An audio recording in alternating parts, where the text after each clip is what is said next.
বাংলাদেশ জাতীয়তাবাদী দলের মুন্সিগঞ্জ জেলার আপনার নেতাকর্মী যারাই আছেন, আমরা এই পদ পদবি পাইছি বলে আনন্দ করার কিছু নাই। অ্যাকচুয়ালি হয়েছে আমরা একটা জিনিস জানি, একটা জিনিস বুঝি, একটা জিনিস শুনি। আমরা বাংলাদেশ জাতীয়তাবাদী দলের সৈনিক। সেই সৈনিক শহীদ রাষ্ট্রপতি জিয়াউর রহমানের সৈনিক। আমরা সাবেক প্রধানমন্ত্রী, 3 বারের প্রধানমন্ত্রী খালেদা জিয়ার সৈনিক, বর্তমান বাংলাদেশ অ্যাক্টিং চেয়ারম্যান জনাব তারেক রহমানের সৈনিক।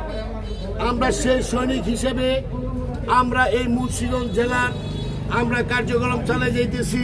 আপনারা জানেন এমন কোনো কাজ বাংলাদেশ জাতীয়তাবাদী দল করবে না যাহাতে আমাদের বাংলাদেশ জাতীয়তাবাদী দলের বদনাম হয়।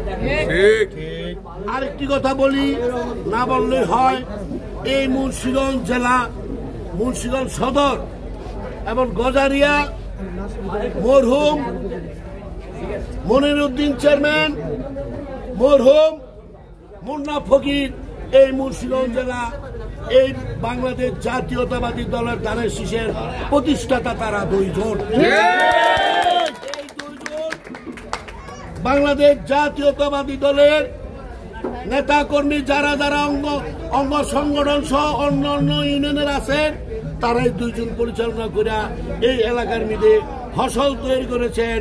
আমাদের জননেতা 5 বারের এমপি, সাবেক মন্ত্রী জনাব আব্দুল হাই সাহেব, ওরা আমার বাবা চাচা ছিলেন মরহুম মনিরউদ্দিন সাহেব এবং মুন্না ফকির সাহেব। ওনাগর লালন পালনে এই মন্ত্রী হয়েছেন জননেতা আব্দুল হাই সাহেব। এখন আপনারা বারে বারে দূর দূরান্তে থেকে আসতে চান, কিন্তু আমার কষ্ট হয়। জননেতা আব্দুল হাই সাহেবটা বিছনায় পড়ে রয়েছে, তার প্রতিদান আমি এখন নিতেছি, কিন্তু আমি তো প্রতিদান চাই না। আমি চাই পুনরায় যদি আব্দুল হাই সাহেব আমি তার থেকে বেশি, তার জন্য দোয়া করবেন। এখনো আমি চাই এই পদ পদবি চাই না, আমি চাই আব্দুল হাই সাহেব পুনরায় তার জন্য দোয়া করবেন। সে যদি আবার ফিরা পুনরায় এখানে আবার আসতে পারেন, আমি সবচেয়ে বেশি হইতে হইতাম। যাই হোক, ওনার বিষয় নাই। এখন আমাদের ম্যাডাম চিকিৎসা আছেন, ওনার জন্য দোয়া করবেন। শহীদ রাষ্ট্রপতি জিয়াউর রহমানের জন্য আত্মার মাগফিরাত কামনা করবেন। আল্লাহ তাআলা যেন তারে ব্যস্ত নসিব করে। আর আমাদের এই অ্যাক্টিং চেয়ারম্যান, আমরা দোয়া করি পুনরায় সে তাড়াতাড়ি যেন বাংলাদেশে ফিরে আসতে পারে। এখন বাংলাদেশ জাতীয়তাবাদী দলের সে সমস্ত দায়িত্ব নিয়ে আমরা যেন স্যার তার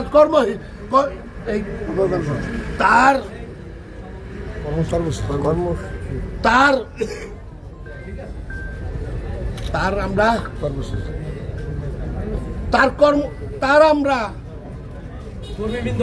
কর্মী হিসাবে সারা জীবন যে আল্লাহ বাচ্চা রাখে, তার কর্মী হিসাবে আমরা বাঁচতে চাই, আমরা নেতা হিসাবে তার জন্য দোয়া করবেন। খুদা হাফেজ। বাংলাদেশ জিন্দাবাদ, বাংলাদেশ জাতীয়তাবাদী দল জিন্দাবাদ।